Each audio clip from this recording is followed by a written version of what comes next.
So here we go to the Chitas today. Good morning of Friday, the sixth reading in the portion of Eira. I'd like to dedicate this teaching today, the learning today, to the memory of my father, blessed memory, whose yahrzeit today, Shama of Chaim Meir ben Avram Shmuel, should have Elias and Shama, and they should have only Lichtige Gan Eden, should have the good things for his children and grandchildren continue to do in this wonderful world. Only on chapter 8, verse number 19. I'll make a redemption between my people and your people. Tomorrow, tomorrow will be this sign. Will set apart my people from your people. Hashem came covered base upon it.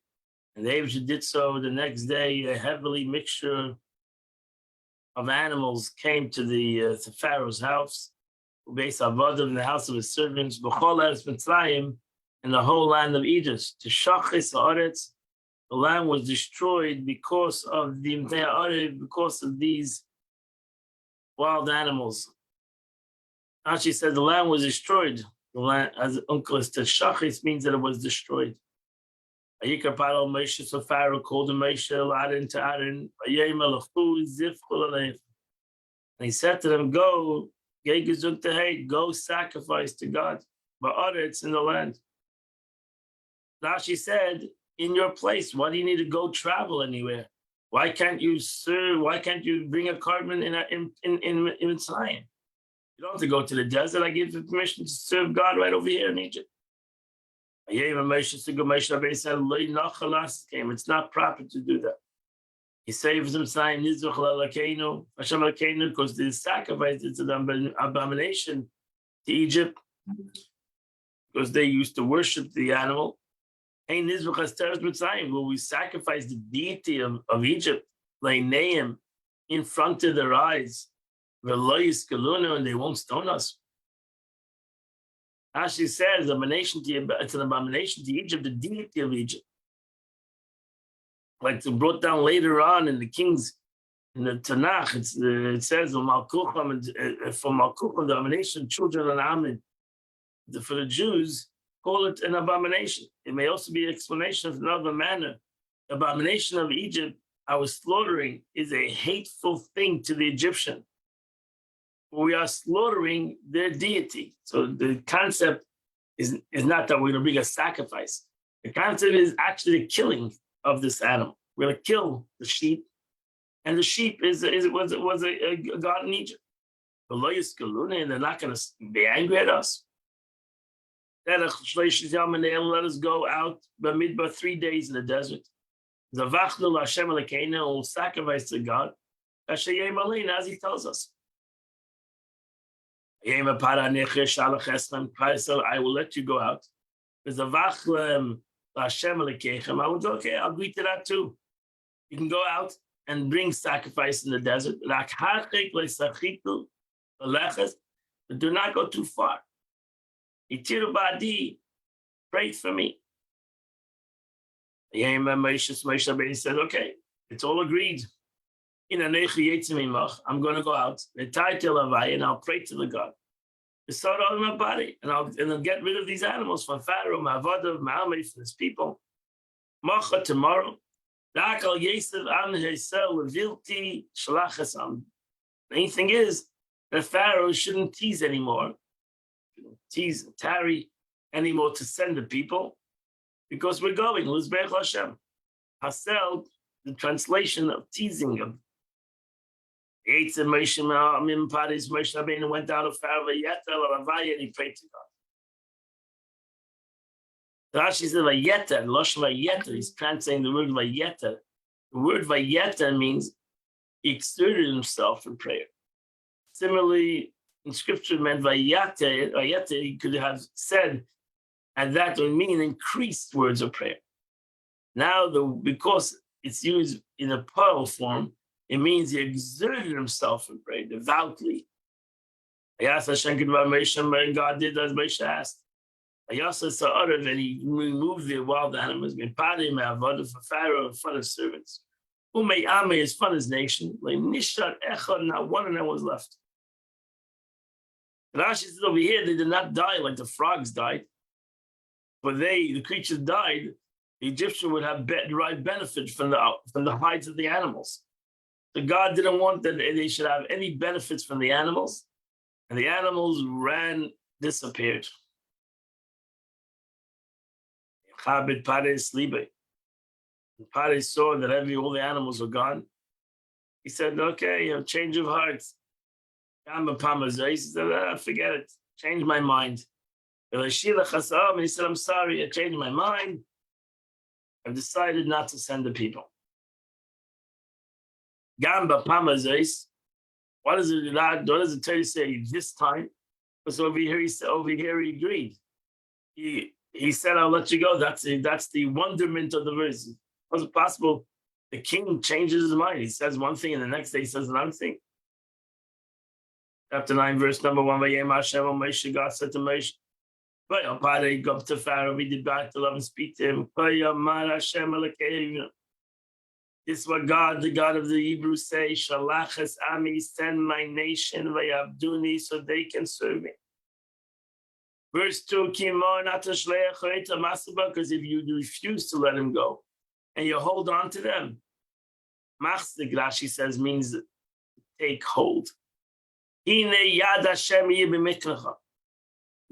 hand of the Lord is going to be on all your livestock. Hashabasada, what's in the field. Asusim, with all the horses, Bachamedim, and all the donkeys, Bagamalim, and all the camels. Bakar, in all the cattle, Batsain, and all the sheep. Dever, Pavid, Ma'id. There's going to be pestilence. Severe pestilence. She says, Ine Yad Hashem. Oya, this is present tense. If it said in feminine gender, it would have said Haisa. In the future, Tia. The present, Havoya. So that's explaining. Yad Hashem Havoya will be now. Verse number 4, V'hifli Hashem b'mikni Yisrael b'mikmitzai. And God will separate between the cattle, the livestock of the Jews, and the livestock of the Egyptians. And not one of the livestock of the Jews will die, will perish. Rashi says Hifli, again, Hivdil. Verse number 5, Yasam Hashem Moed, and God will make an appointed time. Leimer is saying, Machar, tomorrow, Yasa Hashem Adava Azeh Ba'eretz, God will do this in the land. Verse number 6, Vayash Hashem es Adavar Azeh Mimachas, and God did exactly what he said he was going to do. Vayamas kom mikne Mitzrayim, mikne bnei Sol and Meisechad, and all the livestock of Egypt. Yishlach Pari, and Pari sent to find out. He said, wow, all the livestock of the Jews are still around. So that means you still have livestock. And his hearts were strengthened. He said, okay, fine. As long as there's livestock in Egypt for the Jews, fine. So God said to Moshe, take a handful of furnace suit. Suit for the furnace. Zarku Moshe Shemayim, let Moshe take this suit and let him throw it in the heavens before Pharaoh.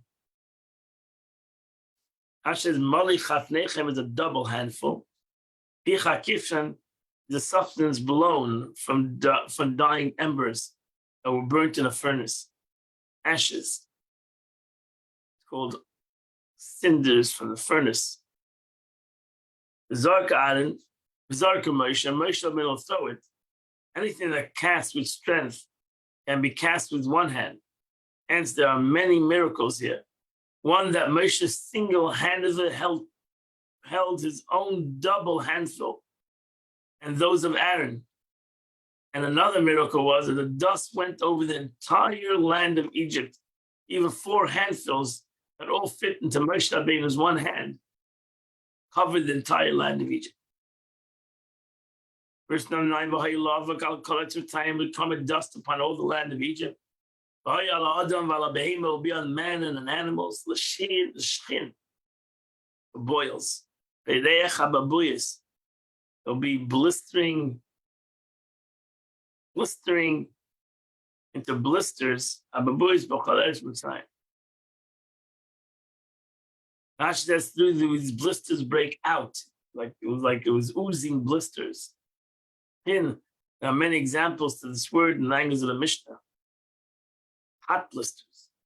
So that's what they did. They took from the furnace suit. They stood before Pare. Realize that Moshe Rabbeinu did everything in front of the Pharaoh. And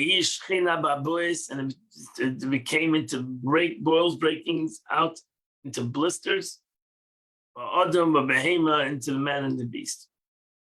That's Rashi a question. And you ask, from where did they have beasts? Doesn't it say already that all the livestock of Egypt died? I'll answer you that the decree was leveled only upon those in the field. That's one of the answers. God said all the animals in the field. So many people took their animals inside their house. And it said upon the livestock that was in the field. But he who feared the word of the Lord brought all his livestock into the house. And so it's told to Mechilta regarding here the 600 chosen chariots. Because later it says that Pharaoh took 600 chariots. He took 600 chariots. He had to have a minimum of 600 horses. Some chariots had 2 horses, more than 2. So where did they have all the horses if all the horses died? But there were many Egyptians that took the chariots, the horses into the barns. Verse 11, even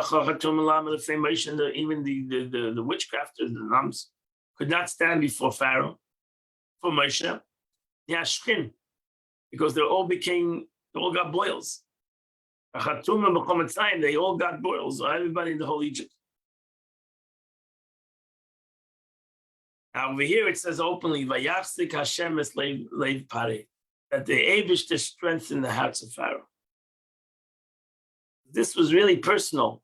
And he said for some reason he couldn't control himself. He could not give in. Just couldn't give in to the Pharaoh, to the God. God said to Moshe. God said to Moshe, stand up in the morning, and stand before Pharaoh, love and tell him. Hashem, this is what the Eibushter says. Like even the God of the Jews. Shalach Hasami, send my people v'yavduni. If not, this upcoming plague is an Ishaleach as kol mikvai. I'm going to be sending my plagues, sounds like all my plagues. Alipcha to your heart, u'ba'avdecha and your servants, u'ba'amecha and your nations. Avur teda you shall know. He ain't kameni b'chol haaretz. You're going to make known that in Egypt that there's God in the world. And Rashi says, we learn from here that the plague of the firstborn was equivalent to all plagues.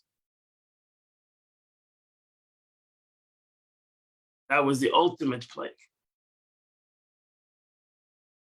But now I'm going to send now I'm going to send my hand.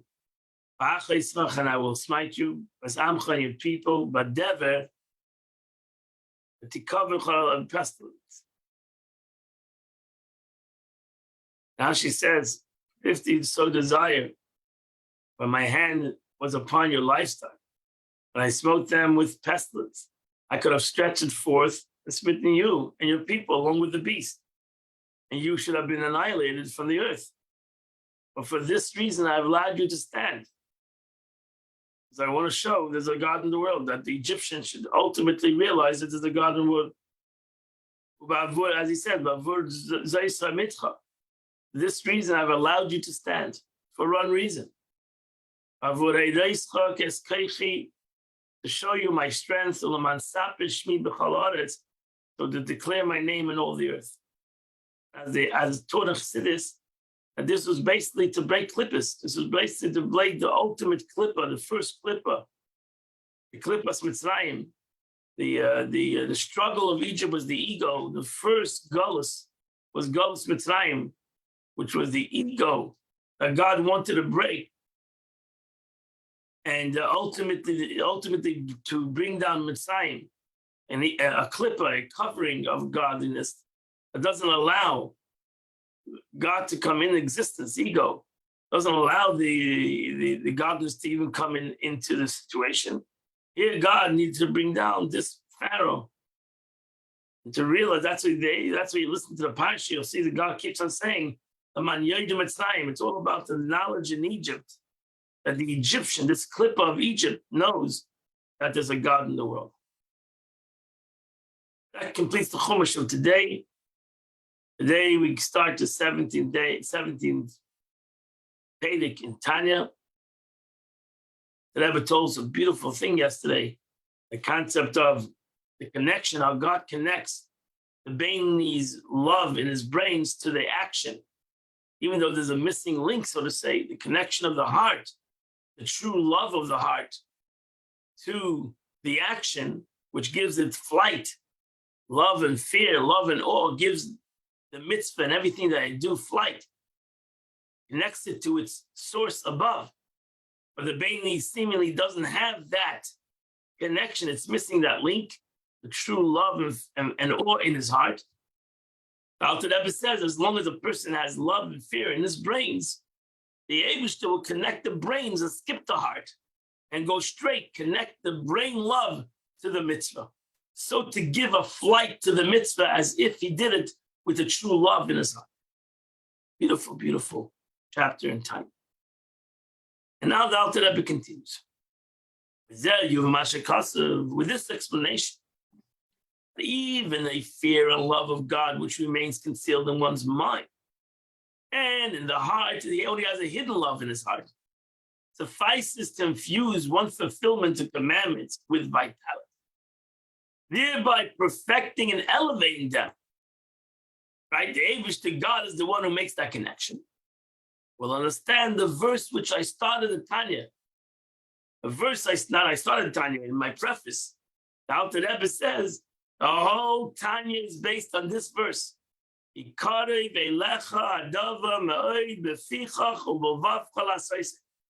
For this thing is near to you, in your mouth, in your heart, that you shall do. Alter Rebbe says, I'm basing the whole Tanya on this verse. The verse states that it's easy to fulfill Torah mitzvahs in all those three garments that I mentioned. In the words in your mouth, your speech, in your heart, which is thought, and in you that you shall do is action. In a deeper sense, however, your heart refers not only to the power of thought, but also to the heart. Your heart really means your emotion. As Alter Rebbe said last week and yesterday, that an emotion is not per se intellect. An emotion is real, like other body parts, like the other limbs in the body. Your emotion is real, and that's why the question: do you have a real emotion, or is it only intellectual emotion? That was yesterday's Tanya. So therefore, really, when I'm here, I say Bavavcha means the intellect, but really Bavavcha means your heart. So it refers to love and fear and so on. The verse is telling us then that it is within the easy reach of every Jew to fulfill the mitzvahs with feeling of awe and love of God. So now it's seemingly contradicting what I said before. That's the question. I just said before, it's not easy for a Bainani, for a middleman, to truly love God with his whole heart. As soon as the Alter Rebbe poses this question, according to the previous chapter, at first glance, to say with your heart seems contrary to our experience. I love when I always read this chapter in Tanya, and the Alter Rebbe says, our experience. He puts himself into this group. But that's the greatness of a tzaddik. That even though he was a tzaddik, he loved God with all his heart. He put himself part of our own troubles. So he said, it's our problem, not your problem. Our problem. It's our experience. In our experience, we find that that's no simple feat. It's not so easy to love God with all your heart. We all have the same. We all have the problem. So it can't take to our experience. We find it's not simple to acquire a spirit of love, and we understand that it's not easy. A baby is not so simple. And the Torah is eternal. So when Moshe Rabbeinu said, he was not talking to the Jews in the desert. He was talking to me and you. Hence, he could not refer only to Moses' generation. The generation of understanding holds true to all ages. It's not easy to everybody to change one's heart from worldly desires to a sincere love of God. For by nature, one's inclined towards the former. We are naturally human beings that our guf is too powerful. We have a love of the world more than we have a love of God in reality. And in this written, the duties of the heart, desire for worldly pleasures are unable to dwell in the heart together with love of God. You can't eat cake and eat it. So as long as you love the world, to have a true love of God in true love is not easy. Like having two loves in your life, it's not possible. It's no easy matter. Moshe, across the Gemara, as the Gemara asks the question, Moshe Rabbeinu tells the Jewish people, what does God ask from you? God asking you one thing. Moshe Rabbeinu comes to the Jews and tells them, God asks of you one thing. What is that one thing? To fear him. That's all God asks of you. Be in awe of God. And the Gemara says to ask the question, Atu Yira Milsa Zutrasi? Moshe Rabbeinu says a statement that it's all God is asking one thing to fear him. Is that an easy thing to do? Are we really fearful of God? Are we really in awe of God? Is that such an easy thing? That's another emotion. It's another emotion. We fear, we have anxieties and fear of the world. Are we truly in fear of God? Do we fear God like we fear all the fears and anxieties that we have of the world? If we're going to have money, if we're going to be here tomorrow, what's happening in the world, we fear all the worldly matters. We're afraid of everything. We talk about it, we argue about it. We're in such an awe of what's happening in the world. Halavai, we had an awe of what's happening for God, like we have what's happening in the world. But the truth is, if we were in awe of God, we wouldn't care what's happening in the world. So that we care, we fight, and we argue, and we sleep at night, and we're worried about it. That shows that we're not so much in awe of God. That's why the Gemara says it's awe of God. Such an easy thing. Now, if the Gemara asks the question on the awe of God, that's much easier. Everybody's afraid of God a little bit. If the question, the Gemara doesn't even have to ask the question on love. The question, so when the Torah says, you said in Yadav, hopefully you'll daven, you'll say, love God. Is that an easy thing to do? Your heart is Ava. Your heart has two concepts, love and fear, love and awe. If the Talmud asks the question on awe, the question is surely on love. With Kol Shekain, Av. So fear of God generally is more easily attainable than love. We all have a guilt, Jewish guilt. We're afraid of God. What is God, your hand, whatever. Why are we surely have a problem with love of God? And we know the statement of our sages. We said this in the first chapter of Tanya. Tzadikim dafke libim b'reshusam. That's it. Tzadikim have control of their hearts. That's it. To arouse the love of God. Tzadikim. As the Alter Rebbe said, a Baini is not in total control of his love and fear. You see, the latter quotation intensifies the question. The Rebbe points out, not only is it not very near to us to achieve a love of God, but on the contrary, it's impossible only, it is possible only for tzaddikim, who are a minority. So what is Moshe Rabbeinu saying? What is the question is intensified? What is Moshe Rabbeinu saying? You know what? Because of Eilah, it's close to you. Close to you? Who's talking to? Talking to himself, maybe. But he's not talking to the people. It's not close to us. Surely does not address tzaddikim. Moshe Rabbeinu is not talking to tzaddikim. And it states that the love of God is very near to us, indicating that our heart is in our control.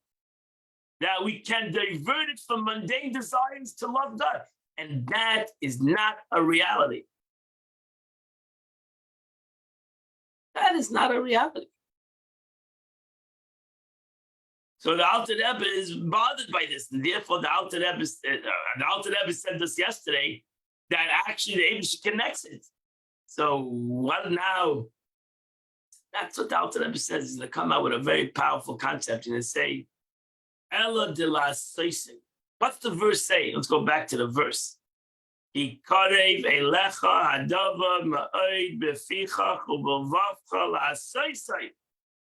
is very near to you in your mouth and in your heart. Why is it near to your mouth and your heart? To do. The emphasis is on to do. To do. That you may do it.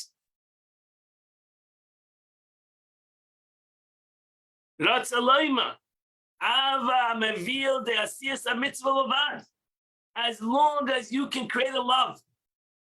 Even if you cannot create a love in your heart, you're creating a love in your mind. But as long as this love brings you to do, that's easy for everybody to do. So the author, the Alter Rebbe, interprets the words "you may do it" as a qualification to the previous phrase, for this thing is near to you with your heart. What is near to you in your heart? Meaning that the sort of love is easily attainable, that love which pertains to action that you may do. Thereby, we may also understand the order of the words in the verse.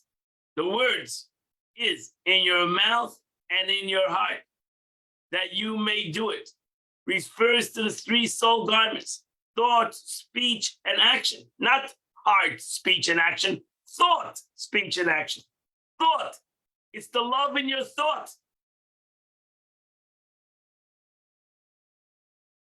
As we have observed earlier, in order the order in which they are listed in the verse is difficult to understand. It seems neither ascending order, action, speech, thought, nor descending order, thought, speech, action. Why is the middle faculty, speech, put first, followed by thought? It says speech, befichach in your speech, thought, action. In normal situations, thought, speech, and action, or action, speech, and thought, or action, speech, and thought. That would be the normal way. But over here, it's written differently. It says speech. Why is the middle faculty, speech, put first, followed by thought in your heart, and then action as you do it? However, according to the interpretation of the words, you may have to do it. Given here is already understood. These words follow immediately after the words in your heart, for they serve to explain, to qualify them. The love in which the verse speaks about it in your heart is that which leads to action that you may do it. So that's why it says speech. thought. It's whatever love you can create in your heart, from your mind, is enough. And we translate it actually as thought. So it's speech, thought, and action. So whatever thought, even though it's not the true emotions of your heart, it's the thought emotions of your heart. That is enough that brings to action. That's what the Eibishter is asking. And that's what Moshe Rabbeinu says.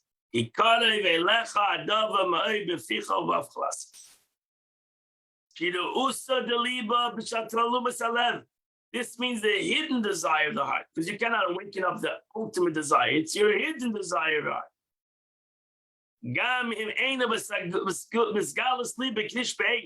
Even though it's not a burning open fire in your heart. It can lead one to fulfill the commandments as long as it brings to action. This matter, the arousing of love, which remains hidden in the heart, is easy, is close to everybody, because everybody has a hidden love in his heart. And it's near to every man who has a brain in his head. He has no brain in his head, I cannot help him. But if he has a brain in his head, why is it easy if you have a brain in the head? Because maybe your heart is not in your control, but your head is.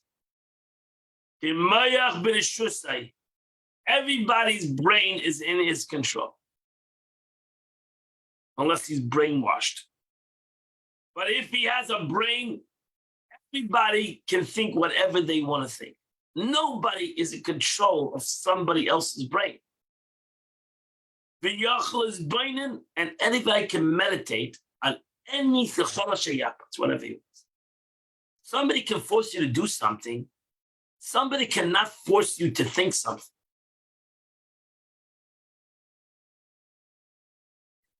Therefore, your heart might not be in your hand. Your true heart might not be in your hand, but my brain is in my control. I can think whatever I want to think of. But if I want, if I want to think about the greatness of God, I can do that. Who can stop me from thinking, meditating on godliness? Who can stop me? Nobody. Nothing in this world can stop me from thinking about God. Not that I'm not thinking about God, it's because I don't want to think about God. Can't blame anybody else. But stopping you to think about godliness, the only one who has control of my brain is me. And if I would think about God from time to time, and so there will be a birth of love and awe of God, at least in my mind. At least in my mind. I'll create, wow, I'm thinking about God. I look at the greatness of God. Look at the awesomeness of godliness. Look at the power of God. Wow, Aval Hashem. Waking up in my mind a love of God. The dafka by, like to God, Im Torah mitzvahs, and to follow God who's Torah mitzvahs. And my friends, the Alter Rebbe says a powerful next statement, V'zeh kol adam. And this is what it's all about. This is the whole purpose of man. If you want to know what your purpose is, this is the purpose. It's all about what you're going to do today. Yesterday is gone. Tomorrow might not be here. It's all about what you're going to do today.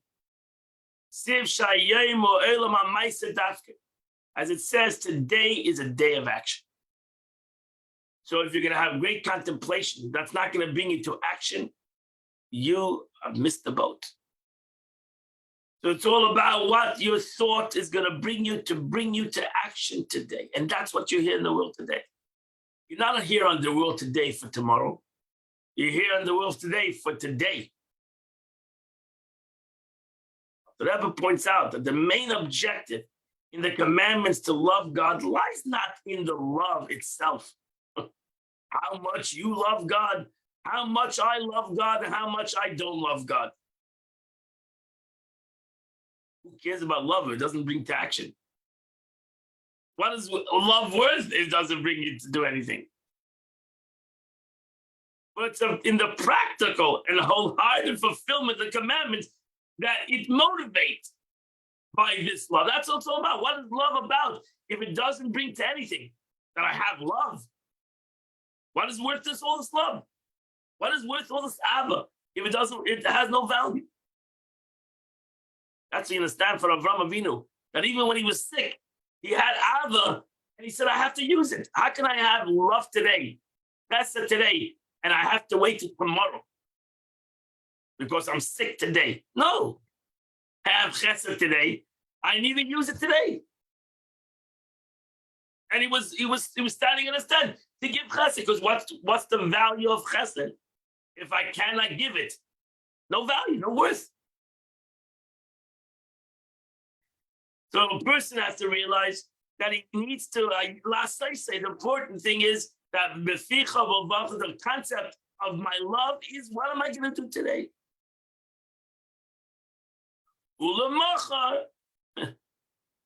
Tomorrow, we'll worry about tomorrow. Tomorrow, and you'll receive reward. We'll worry about tomorrow.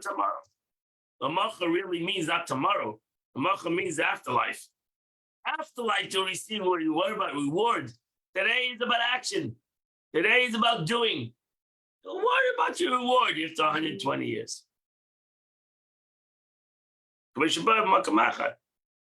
As explained in other places. So hence the true love of God, which is in itself a partial reward for one serving him. It's not important in this life as actual fun. The most important thing is action. Who cares what you get from it or don't get from it? That's not important. That's not why God gave mitzvahs, that you should get reward. It's not some kind of a game over here, which we can generate even by the love which remains hidden in the heart.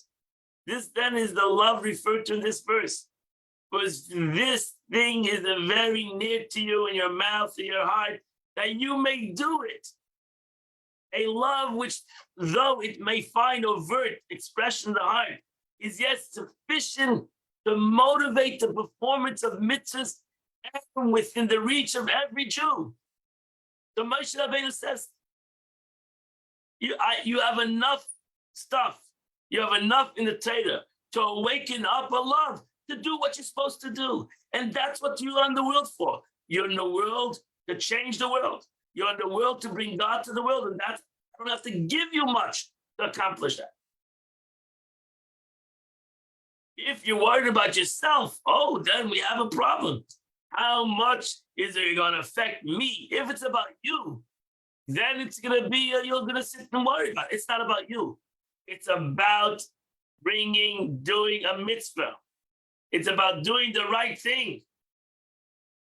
So Moshe Rabbeinu says about the right thing.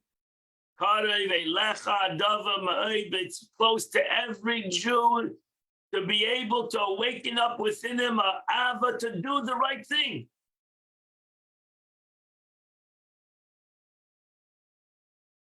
How does this love motivate one to performance of commandments? So this the Alter Rebbe goes on to explain.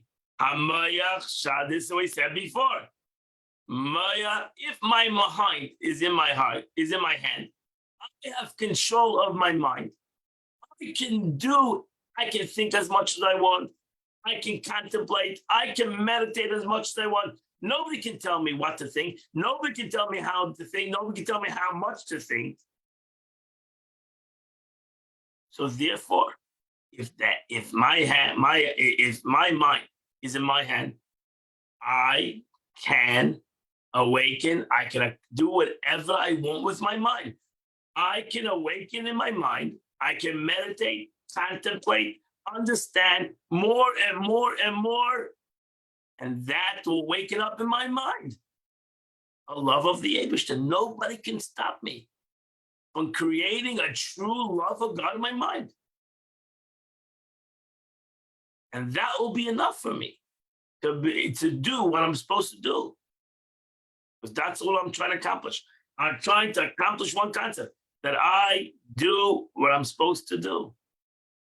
That I go out and do mitzvahs today, and I go out and be a good person today, all because I am controlling my mind, and my mind has taught me that it's important today to be a good person. It's important today. I'm not going to worry about tomorrow. And yesterday is gone. It's important today to be a good person. It's important today to be a good Jew. So my mind, by virtue of the inherent nature, is a master of the left part of my heart. The seat of the animal soul. Where one comes, one's mundane desire and evil thoughts. And it's a power over my mouth. I can control myself for not saying the wrong things. And over all the body. That's the way the Eibush created the mind. Your mind controls your body. Which is the instrument of action. The hands. By having in his mind, at least. Again, I'm talking about a tzaddik. You're not going to change your heart.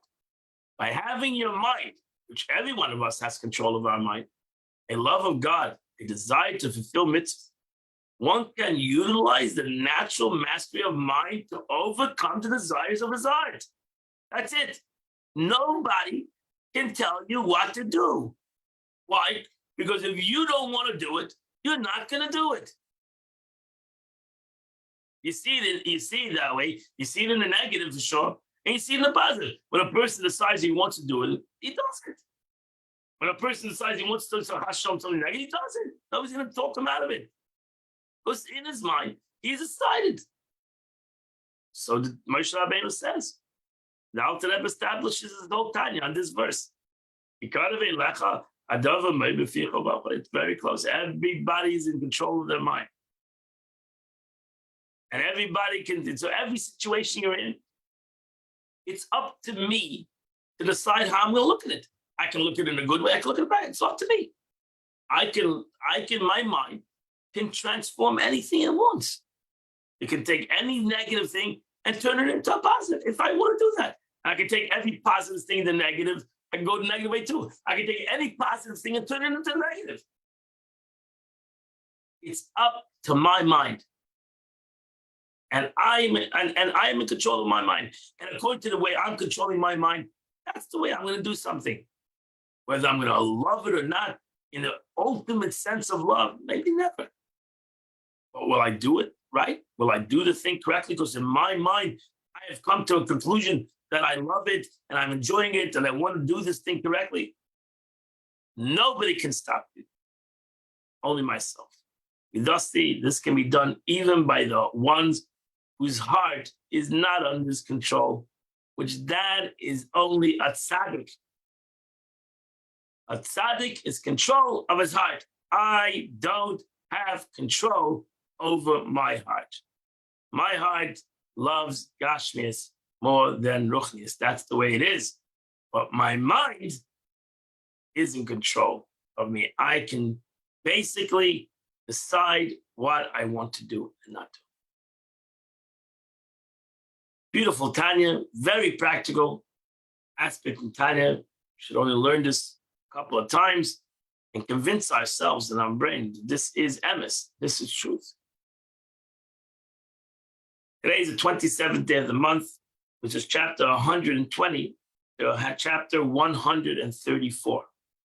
If you do chapter 110 to 134, it's the 15th Shir HaMalos, you do the chitas of the day. Tomorrow Shabbos, I hope everybody will continue to learn chitas tomorrow.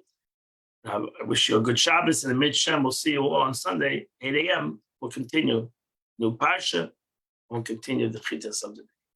I wish you a beautiful, wonderful Shabbos. Shabbos Mevorchim. We bless the new month, the month of Shvat. This Shabbos may be, which will be a new month, happiness and joy for all Jews throughout the entire world. I wish you a